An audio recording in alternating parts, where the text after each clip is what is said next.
Okay, everyone.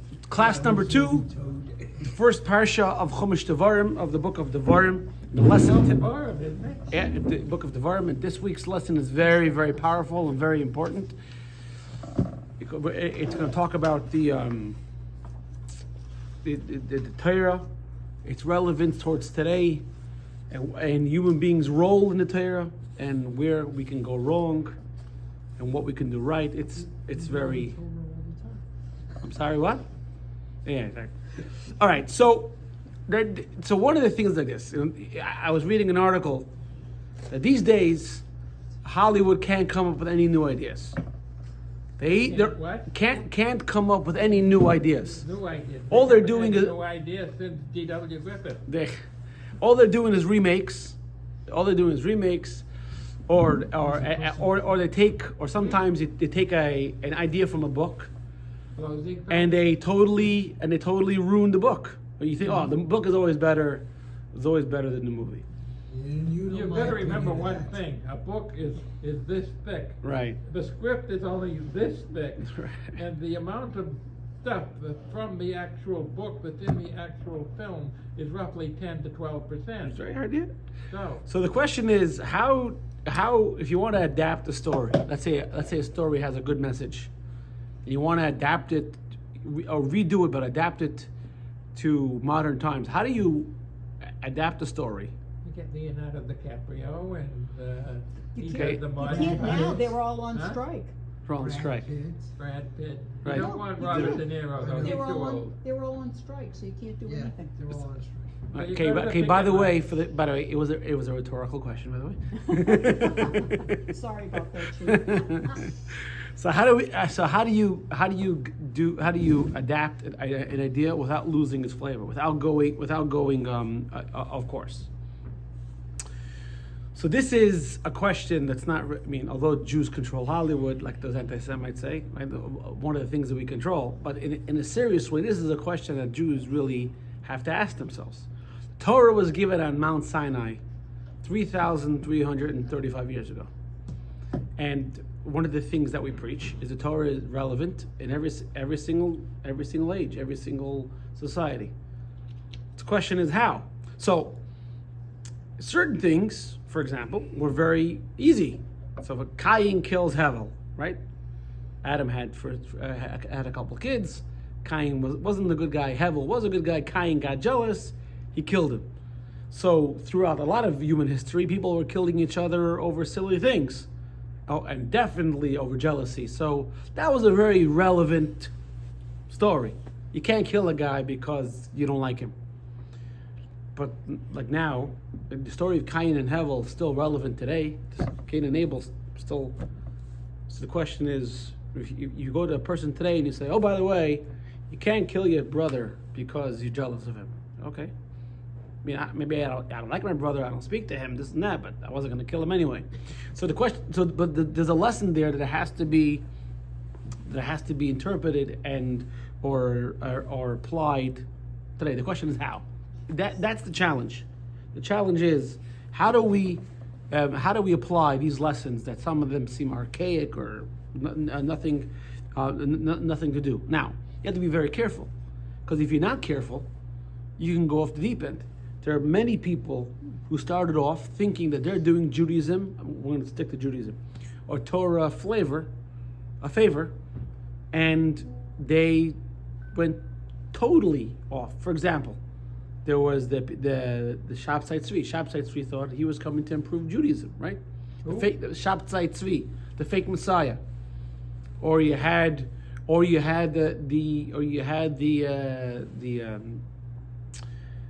Sadducees at the end of the Second Temple. They thought they were doing Judaism a favor, that their interpretation of Judaism and Judaic practice was better, and obviously that wasn't the case.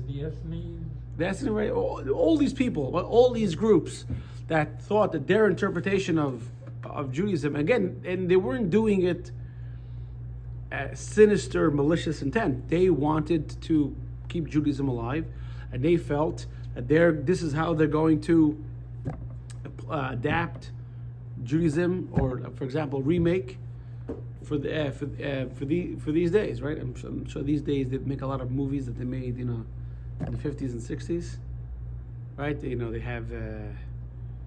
Yeah, well, Charlton Heston spoke with a perfect time. Charlton. You can't get everything. Some of the times, I used to watch that movie when I was a kid, Ten Commandments. Like, where do they get this stuff from? Moshe's Law. Yeah. So exactly, my cousin always used to say, just make the movie, the story, the way it appears in the Torah, and it's a great story. You don't need to change. You don't need to change anything. Okay. So, one of the things about adaptation or interpretation, the main idea is translation. So you have things. I remember as a kid, the only English chumash available when I was younger it was the blue chumash. Remember that? The Cincino Press, the blue chumash. Oh, yeah. Had a little building on the cover. Right. Yeah. And they say thou and thee and this. I'm thinking, this is the translation?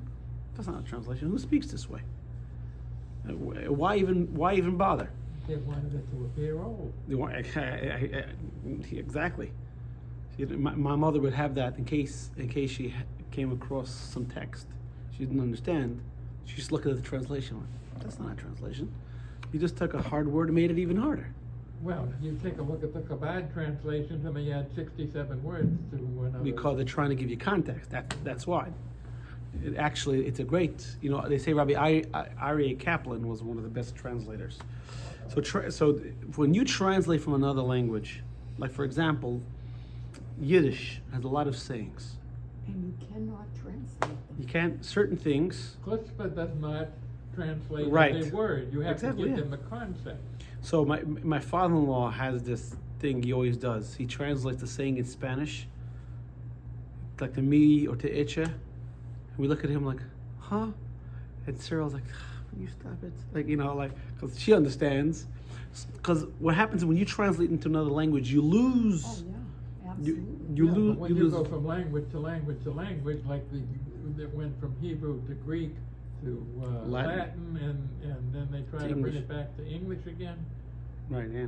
So Literally gets lost in translation. So we're not going to go there. I mean, because that's a class in and of itself. well, just as an example, I'm looking in the Siddur and I see a word that is translated differently than I was taught that word means in the translation. So again, it depends on the context of the sentence. That's the issue. Yeah, well, you've got the context, but then the context makes sense in the translation, but the actual word itself. Well, a word in Hebrew sometimes has multiple translations also. Well, that's the problem, ambiguity. That's actually Hashem did that on purpose. He put the Torah that way without vowels to allow us to apply it. So translation is very dangerous. We find You this. gotta figure out how to apply it. Yeah, exactly. That's one of that. It's one that you got to be an expert. We find this that Maimonides, he wrote his book, The Guide to the Perplexed, in Arabic. Why did he write it in Arabic? His other work, the Mishnah Torah, was in Hebrew, because And his native language was French, wasn't it? French. Maimonides? No, Spanish. Spanish. Arabic. Yeah. So he was born in Spain, in Cordoba. Okay, thank you. So the thing of Rashi. Rashi was Rashi is French, yeah. So the reason why he wrote it in Arabic was because there were Jews living in the Muslim Arabic societies who had questions about faith and all these things. And in order to target this audience, he wasn't going to write it in Hebrew. He had to write it to his crowd. So he wrote it in Arabic for these people to read. Right? If you want to read a book for American Jewry about beauties of Judaism and the answers to theology, you write the book in English. So he wrote the book in Arabic. Now what happened was the Ashkenazi community got a hold of this book. Heard it was rave reviews, but they couldn't read it. Like the Indian from Yeah. the Indian from the Gene Wilder. Blazing Saddles. Yeah, no, not everything said. Frisco kid picks from Torah. I've read this whole book. Didn't understand a word. So they asked the Rambam, or they asked his student to translate it into Hebrew. So you see in text number 1, the Rambam said this is a big problem because some people think, what are they going to do? They're going to translate word by word, but that's not a good translation. Because many times it's not the word, it's the Context. It's the context. Like, one guy says, when do you know that you're too drunk to drive? When you come to a no U-turn sign, and it says, no, U-turn. All right? So it's many times you have to take it into the idea. You have to understand the idea first, and then you can translate it. Like you see in the second paragraph, the translator should first try to grasp the sense of the passage thoroughly, and then state the author's intention. So here we have a very, very big challenge. Because let's say, for example, I understand the message. Michael J is the author, but how do you know I'm understanding it the way Michael J intended it? Maybe I'm getting a whole nother idea. That's like the notes in that. When we are reading the Torah and we're going through, and at the bottom of some of the pages, it gives you notes about Right. what you're reading, and obviously it's the translator's concept of what it should be. Right. I mean, so It's subjective. Yeah. exactly. It's like art. See, so if you're listening to the guy in your native tongue and their native tongue, you can communicate exactly what it is. But if I say something, but if you don't understand it, Alter Rebbe in the beginning of Tanya, we spoke about this. You guys leave early. Alter Rebbe writes in the beginning of Tanya that the reason why he doesn't want to write a book, self-help book, because you could write something in a book, and a person can take out the message totally not what you're trying to say. So, but in person, if the student does, or the other person doesn't understand you, you can. They can ask questions. I remember giving a class. I'm not going to say names because some of you know. So I was giving a whole Parshat class. It was the Sikha from the Rebbe. He's talking about you. No, yeah. The thing is, it might even be. It might even Pretend be. he's not here. It might even be before Irish times. So I was giving a whole class. It was a whole talk of the Rebbe. It's pretty intricate questions and answer. And the person in the class, I get it. It's about being a good person. I said, no. That's not. I didn't say anything about being a good person. You totally missed the whole idea of the class. Yeah, Judaism, it's an element, but I didn't speak about anything. So when you write in the book, so when you're interpreting it, that's another degree of separation from the author to you. So now this didn't only happen with Maimonides. This actually happened with the Torah itself. We find the Gemara. It seems that in the Gemara there are 2 times a Egyptian. Well, when you think of Egyptian, you're thinking of this was okay. So a little brief history. It's cut out because when you say Egyptian, I want to. Alexander the Great ruled everything, right? When he died, his generals split up his kingdom between the northern Seleucid kingdom and the southern. So the southern Greek kingdom, it was Greek, but it was based in Alexandria. So there was a king Ptolemy, Ptolemy, right? Talmai in the Gemara. So the whole debate if it was the same Talmai or different guy, because it was the first one. Silent. Yeah, Ptolemy. Yeah. Oh. So the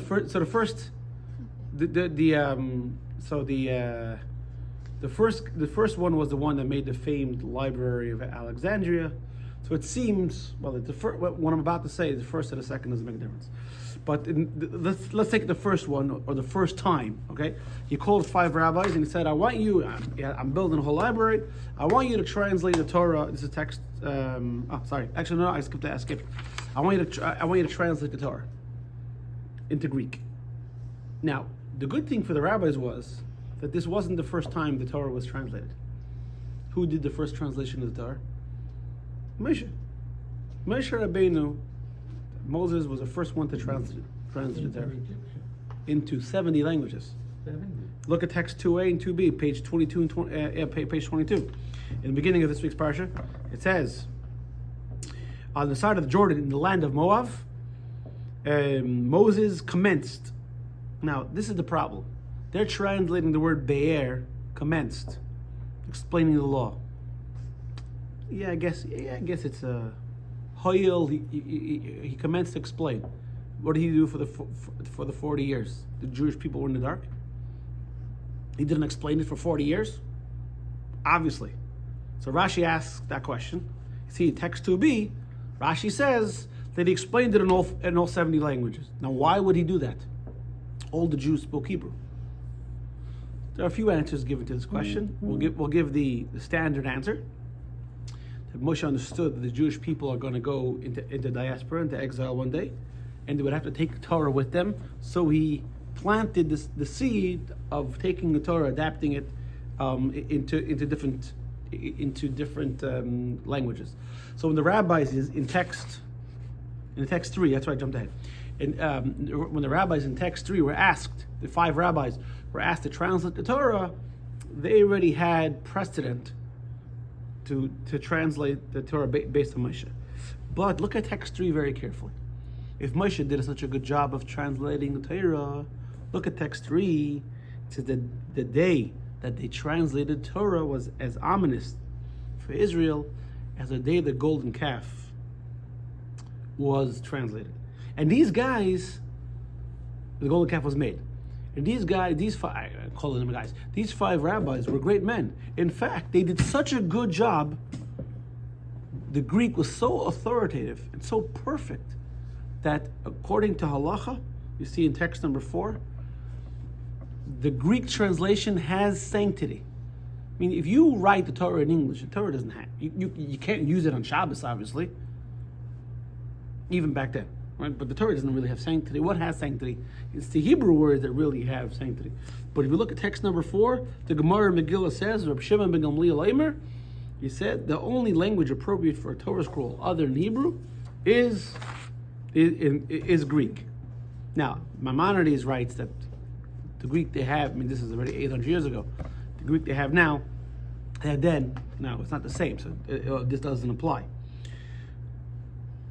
What's so terrible that, especially that these rabbis translated the Torah so well, and Moshe translated the Torah, and these rabbis translated the Torah.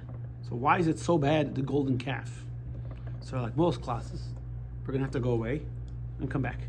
Meaning we're going to have to visit the example in order to understand the principle. Let's go to the story of the golden calf.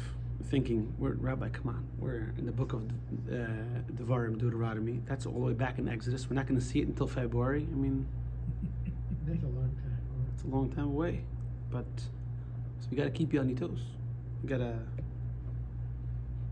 celebrate Hanukkah first. Yeah, exactly. This is close to the story of Pur. Sometimes the Rebbe would ask a question. How come Rashi doesn't comment on this? It's just something vague. No, so he says because everybody knows, obviously, that it'll be something like in Devarim or something, right? The end. Everybody knows because Rashi already explained it in the beginning of Bereshis. I think to myself, I love how the Rebbe had so much confidence in me that of course I would know, like off the top of my head, that's why. So yeah, you got to have everything at your fingertips. So what happened in the story of the golden calf? The story of the golden calf happens like this. Moshe, the giving of the Torah was on the 6th of Sivan. Moshe tells them on the 7th of Sivan, I'm going up for 40 days. On the 16th day of Sivan, according to their calculations, Moshe did not come down. Moshe didn't come down, not according to their calculations. According to their calculations, Moshe was supposed to come down on the 16th of Sivan. He doesn't come down, and they panic. You see a text. The 7th of, I'm sorry, thank you. He went up on the 7th of Sivan. He was supposed to come down 40 days later on the 16th day of Tammuz. 16th day of Tammuz. They thought he was coming down, and they made him. Obviously, they were mistaken. They thought he was coming down at the 16th of Tammuz. He didn't come down. They thought like that he died, and then they made a tremendous error. 16th of Tammuz. Moshe later comes down the next day. That's 17th. When the 17th of Tammuz. One of the reasons why we fast. He comes down on the 17th day of Tammuz, and if you ever have that regret, buyer's regret, You know. Buyer's remorse. Buyer's Could, remorse. remorse? Could you? I always try to remember if I had a camera. I try to think if I had a camera, just put it on the people's face when they saw Moshe coming down that mountain with the luchos. He said, "Oh boy." Oops. Yeah. They couldn't wait one day. So, but that's one of the big questions. We're going to understand that because, like many times we've said here before, the idea that the Jewish people just made a golden calf, an idol. That can't be done overnight. You know, conceptually, it doesn't make sense. Well, they used. I don't want to get into the house, but basically they used Kabbalah, magic to do it. It wasn't 100% a natural process. Let's not get sidetracked with the how.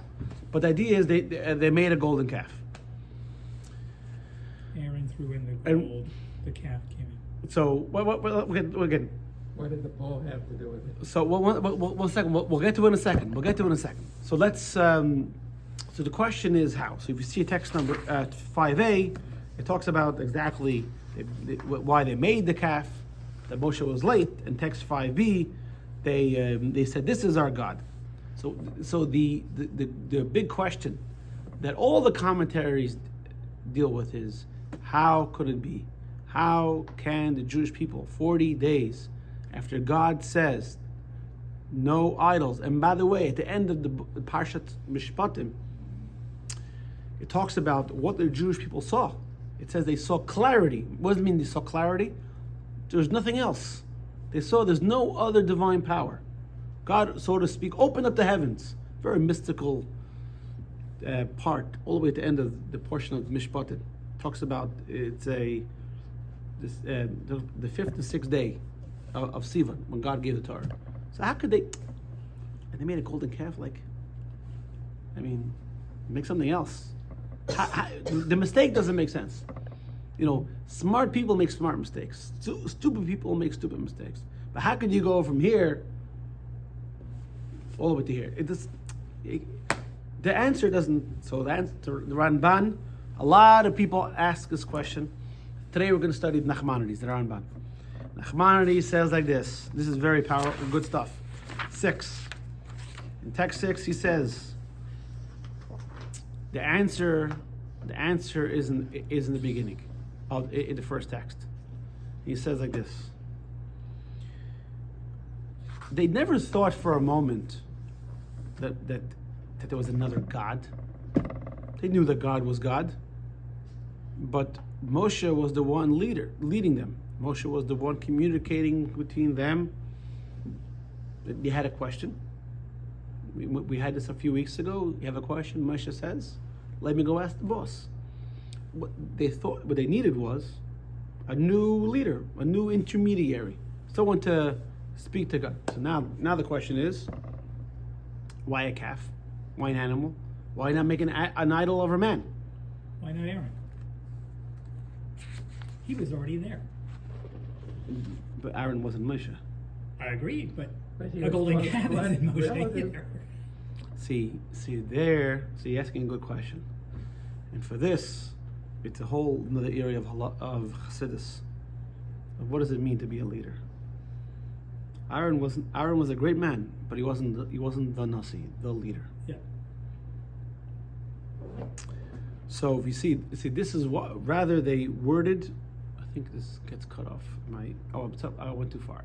5b. No, where's Nachmanides? This is text 6. Yeah, text 6. To the English, I think is cut off a little bit. Oh, here it is. So the Jews wanted another Moses. This is why in the request the Jews mentioned Moses, the man who brought us up from Egypt, rather than God who brought us up from Egypt. They were looking for another representative for our God, not a substitute. Also, now we can understand how Aaron can go along. Now we can understand why they happened. Now, why a calf? Why not something else? So in order to understand that, we have to understand what's Moshe's job. What's the leader's job? What's a Nasi's job? No? Delegate. Delegate, exactly. Point the direction, say Moshe's It's a job. guide. Moshe's job, a Jewish leader's job, not in a company. A Jewish leader's job is to fuse heaven and earth, to bring heaven down to earth, to fuse spirituality and materiality. Keeping in mind what we've spoken about in previous classes, that Hashem wanted this world, the physical world, to be a dwelling place for godliness, holiness. So, the lower you can bring godliness, the better, right? Gotcha. Right. So, Closer to earth to you, the better. the closer to earth to you, but again, Lower. basically, I mean, if you could find, put it this way, if a person doesn't hurt another person because he recognizes his divine image, very good. Person doesn't abuse animals because he realizes. Person doesn't destroy the planet because he realizes there's divinity in it. It's even better. Meaning, our job is not only to respect human beings, not only to not to hurt animals, the world entire, the whole world. Hashem put everything here for a good purpose, everything, and our job is to express it. So, in a human being, very easy. That's people can be helpful, be good, to be good, but to turn some other things into good, that's a little more challenging. So the reason why they make it, calf is because they said, hey, Moshe taught us that our job is to bring godliness down. So if we're going to make a godly representative, between us and a God, let's do something. Let's bring it down even further. So this is what the Rebbe explains in text number 7. Rebbe says, the ideal is for a Jew to connect with God with all the faculties, including mind and heart. This is facilitated by godliness being manifested in this world. Godliness is revealed in the human being, a soul, and a body. This was especially so with Moshe. Moshe was a godly man. So they thought, the fact that you could have a godly man, been done. We had Moshe. Now let's take it a step further. Let's have a godly statue. That was their logic. Now, obviously, it's failed logic. And by the way, the logic wasn't so crazy, because the Jewish people are commanded to build the Beis Hamikdash, right? And the Beis Hamikdash is holy. Right? There's certain laws in a shul, and we don't go on the Temple Mount. There's no temple there. The ground is holy. In the Beis Hamikdash, you weren't allowed to go into. Well, you give me looks. No, the Temple Mount, isn't that where the Dome of the Rock is now? Yes. Okay. Don't say that's a debate. We don't know. We don't know. Okay. No. Put it this way. The Dome of the Rock. I saw it. The Dome. But who says that's the rock? Oh yeah, no, we don't know if that was the rock. They believe it was the rock, but So the monument that if they you look at me built is on in the complex, in the picture. So yeah, Dome of the Rock is the Temple Mount. Yes. Is that where the main sanctuary? No. According to Maimonides, no. Some people say yeah.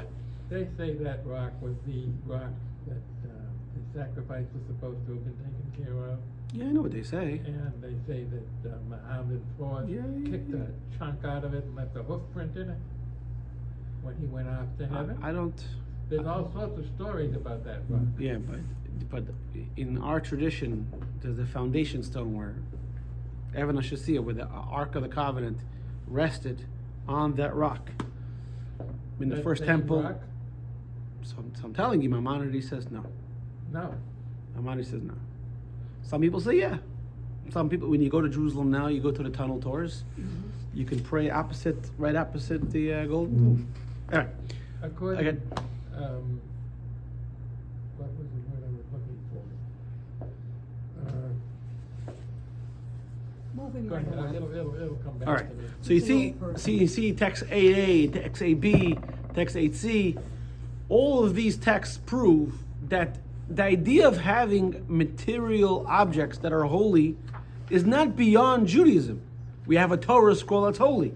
In fact, in the temple we had imagery. We had the golden cherubs on top of on top of the ark. And from those golden cherubs, God communicated, a voice came out, you see, it's 8c, a voice came out of the ark and that only Moses heard. So the idea of having a material object that's holy is not beyond the pale. So the Jewish people weren't that crazy to make the golden calf. So what happened? Yeah, but why a calf? Why not some other object? Okay, so again, that's another why was a calf? But again, I don't want to get into that. Okay. But the idea of having it being an animal or something not humanistic in nature was the idea to try to bring godliness into the material world. That was their. So where did they go wrong? They went wrong. Hey, Ron. They went wrong because this is the biggest problem we've been facing since Sinai. You know what makes something holy and special? God decides it's holy and special, not you. Your intent can be 100% pure, but if God doesn't dictate it, it's not holy. That means whenever you want to do something holy, especially when you want to do something holy, because like Jonathan Sacks writes in his book, Not in God's Name, which is a terrific book. Recommended reading for everybody. When you do something in God's name, you're off the hook because you can do whatever you want. You're blaming it on him, right? It's not me. It's him. So especially when you do something in God's name, you always have to ask and recheck. Is this what he really wants? It makes sense in my mind, but is that what he wants? So you see text number 9. The Rebbe writes, this was the issue. The issue was the problem was that the reason why the ark with the cherubs in the temple was okay because God said it was okay, and because God said it was okay, and because they did it with that intent, then there was no room for perversion. But the golden calf, although it was a very nice idea, and they wanted to be holy and everything else, but the problem is the Rebbe once said, based on something in Chassidus, that a seedling, if it's scratched or dented, you might not see it go sideways in the beginning, but it's gonna grow crooked. Why? Because the beginning was wrong. It's kind of like when you're making a line, a level line, and you have your one line, you're thinking, I'm gonna make another line. So at the beginning you're very close, but if your level is just a little bit off, in the end you're gonna. So their intent was there. The problem is it was based on faulty logic. So where they ended up was it was way off. So this is good. So now we can understand, by the way, why Aaron wasn't 100% against it. Because Aaron's plan was, your motivation is good. The way you're what's the word I'm looking for? The way you're applying it, channeling it, that's bad. So he thought, I'll play along. Then Moshe Rabbeinu is going to come down and say, guys, your motivation is wonderful, but let's do it this way. Yeah. Why didn't Aaron know when Moses was coming? He did know. So then why didn't he tell them? He tried. Actually, no, sorry. Aaron's nephew, Hur, tried, and they killed him. Oh, yeah, that's right. So Aaron said, they're not... Yeah. Aaron saw They're that. not right in the brain. Aaron saw people are that crazy. Aaron saw that the Yetzer Hara, the evil inclination, and the Satan had overtaken them. They were beyond. It's like when a person is consumed by anger, lust, and everything else, and you can tell them Hein Bismargen that's wrong, but they're consumed. They're, sometimes to give a sports analogy. Sometimes you see the fight in baseball, and they're fighting, and you're thinking, for every punch you throw, it's costing you $50,000. I mean, You got that kind of money. Yeah. No, but still, no, but they don't like. Cheaper. No, but they don't. Wanna They, fight- you should know fight they don't hard. like losing money. They don't like. Not all of them make all that money. They don't like losing the money, but they're so consumed by. They don't see it. Mistake or whatever. Yeah. happened, So Aaron said, if I try to talk to them logic, it's not gonna work. So Aaron's thinking, yeah, I'll play along, but because. Which is another good lesson. So sometimes we see a person with good motivation, but what they're doing is wrong. We want to laugh at them. We've had people sometime, I'm trying to think of an example, come to shul to do something. I'll tell you a story. Right. You need to pause. No. I won't say the name. So when Sarah was born, she was in the hospital. So someone from my brother's community came to the hospital and brought us a little gift. So I'm opening the gift, this little small thing, and I see it's a porcelain something.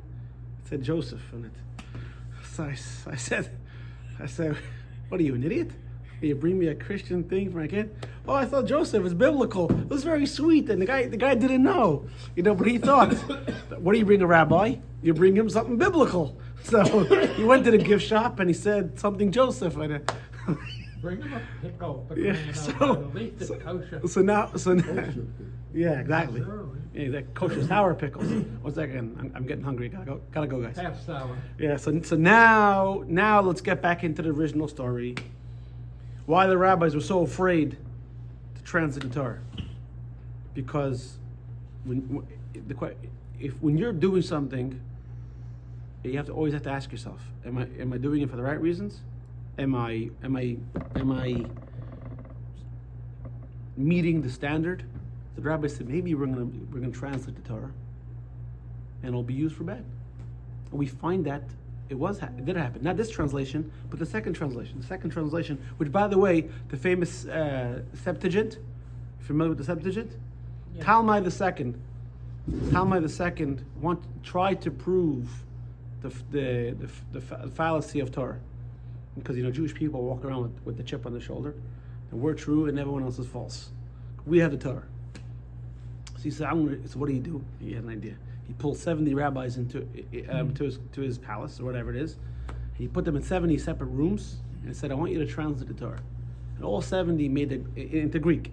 All 70 made the exact same changes, contextual changes. So, for example, in Hebrew, you read Bereshis bara Elokim. In the beginning, God created. They all changed. God created in the beginning. Because they didn't want him to think there was a deity called Beginning who created God, right? But not one change. It was like, I think, 700 changes throughout 24 books. There's actually a book which documents all their changes.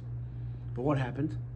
Like Larry said, in Isaiah 7, this is a famous one. Isaiah 7, when the King Asaph is waiting for a miracle, and the Navi Ishayat says that there's going to be a young woman who's going to have a child, and name him Immanuel.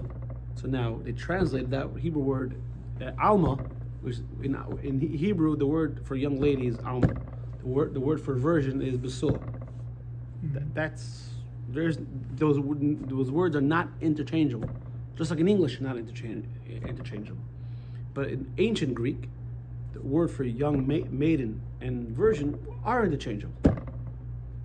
So when they translated it from the Greek to the Latin, now you have that story.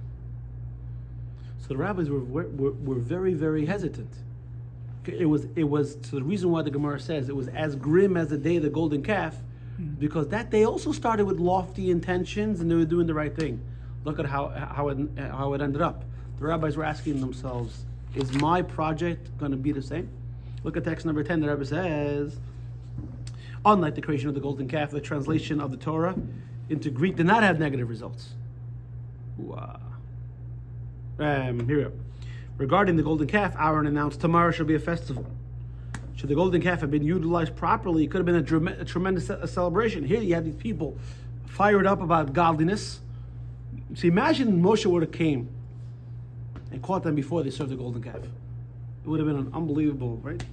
Where we want to bring down godliness into this world. It would have been one of the best moments in Jewish history, instead of one of the biggest tragedies.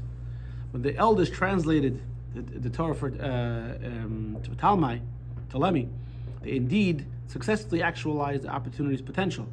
Why? Because their whole approach is, what does God want from me right here?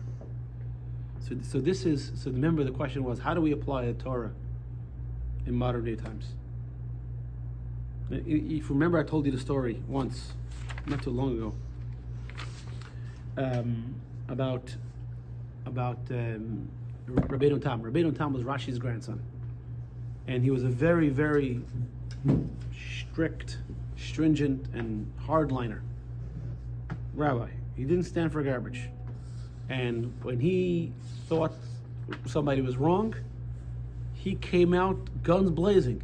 Especially when people would edit the Gemara, they thought because the Gemara was hand transcribed. He thought, we're not going to allow that. He put an end to that whole editing the Gemara. You have something to say, put it in the margins.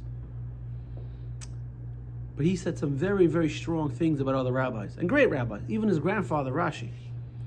At the same time, there was a big argument, a fight between the University of Paris and the University of Charlemagne or something, I forgot what it was. And it turned into violence, they burned buildings, they burned books.